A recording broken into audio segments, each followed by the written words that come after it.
Chapter 25 What's in a Name? Part 1 6:30 p.m. continued. I made my way to Surrey Quays tube station again after speaking with Sid. It was getting dark by this point, but I thought I would at least try and locate the cricket club, as it was not far from the station. There wasn't much to see. The entrance to the park was only a couple of minutes' walk from the station, and there a sign showed out a basic layout and the facilities within. There weren't many. I don't know what I was expecting to find. Where I live, every cricket club has its own clubhouse, changing facilities and scoreboard. The pitches are nicely kept by the club's ground staff, and they don't have to compete for space with other sports or recreational activities. Even the council-run facilities are well suited to individual sports, but in London space is at a premium. Share it or lose it. The park was not an attractive one, certainly not at 4:45 p.m, with fading daylight and a chill in the air. I'll have to return again in the morning after doing a bit more digging online. Mum texted again with a plea to call her. I think she has something. I will do that now. 7 p.m. For a split second the other day I thought Mum had lost interest, but how wrong I was. She'd been researching cricket clubs in the east and south of London. She knows more about London fields than I do.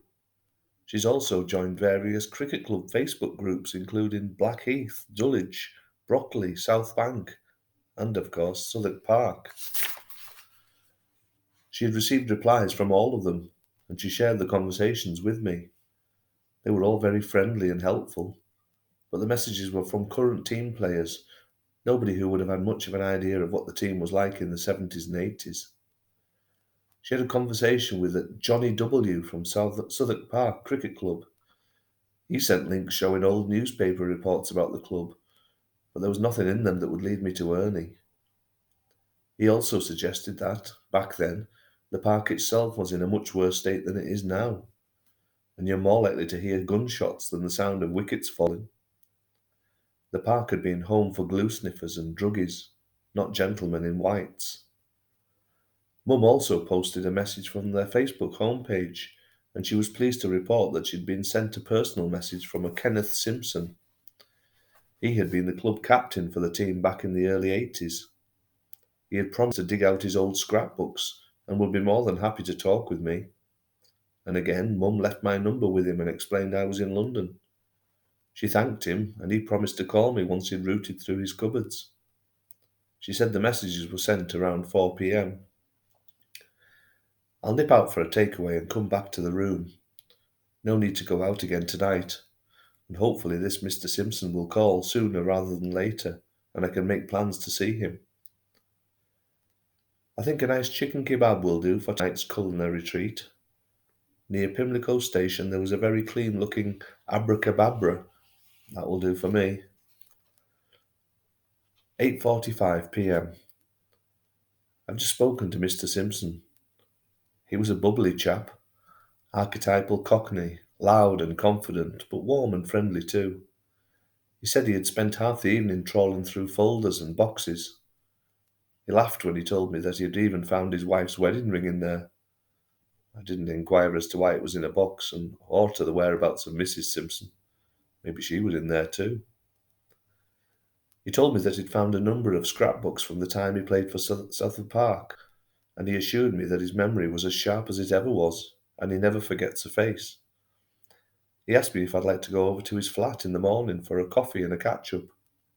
He didn't ask who I was or what my motives were. I think he was just happy for the company. I could have been an axe murderer for all he knew.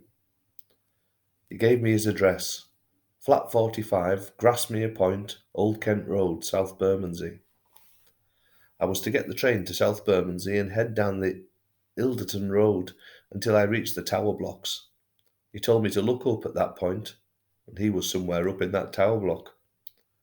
South Bermondsey, Millwall country. This case takes me to the nicest of areas. I told Mr. Simpson I'd be over about 11 a.m, and he was happy with that. I texted Mum to let her know that I was going. and she'll be buzzing to know that she's played a big part in this investigation, and that without her, I'd have been well and truly stuck. There's no point in preparing any questions for tomorrow. I'll just play it by ear and hope he gives me something else to go on. That kebab was gorgeous. I'm going to go back about 2 stone heavier than when I arrived. I'll sign off for today, a bit of sleep, and I'll be ready for the morning. The 14th of March 2019, 9 a.m. I love the continent, but I won't miss these continental breakfasts. I know they are healthier for me than a fry-up, but they don't give you the same start to the day. I booked another night in the hotel. Whatever happens today, I don't want to be rushing around looking for a place to store my bag and having to constantly look at my watch.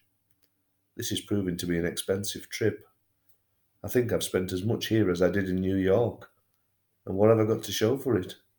Not enough. I'm still stuck in 1979. I hope whatever's in Mr. Simpson's scrapbooks can help. I'll leave you here, Mr. Diary. I have my notebook and dictaphone fully charged. I'll also need my wits about me today. That area has a bad reputation. 3:15 p.m. Back in the hotel room, safe and sound. I take it all back, Mr. Diary. The people of South Bermondsey, please take a bow. Especially you, Mr. Simpson. What a place, and what a man. I was starting to worry about where this was all taking me, but I'm back on track once again. What an interview. As usual, I shall reproduce the conversation from the dictaphone recording below.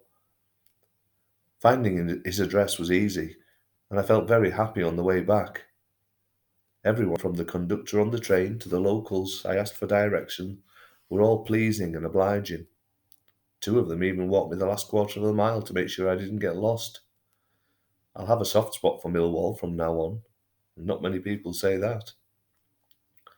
Mr. Simpson, or Kenny, answered the door with an outstretched hand and a smile as wide as the Thames.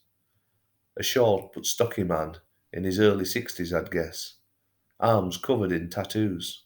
He looked a bit like Bob Hoskins. He had a tough aura about him, but he was very hospitable. He greeted me into his lovely little flat and invited me to take in the sights of South London from the 15th floor of his high-rise. There was a great view of some of London's famous landmarks in the distance. The London Eye, the Shard, the Houses of Parliament, and St. Paul's, to name but a few. He said, "See, who needs to pay penthouse prices when Bermondsey Council will give you the same view for a fraction of the price? And more importantly, you can see right into the Den." He said this proudly, referring to the home of Millwall Football Club. He was clearly a fan, and the lion's scarf hung from the coat hook on the back of the living room door. "Londoner born and bred, my friend," he barked before inviting me to sit. On the table in front of me were his scrapbooks, piled up beside a couple of old photograph albums. "I've had some fun looking back through those," he continued. "They brought back a lot of good memories, and not many bad ones, I can tell you. Coffee, son?" I should say at this point, before I reproduce the interview, I have never heard any man swear as much or as often as Mr. Simpson. He used the "fuck" word, as they pronounce it in London, over 200 times in the interview. People he liked, people he didn't like, places, equipment, animals, and food. They were all fackers or facking something or other.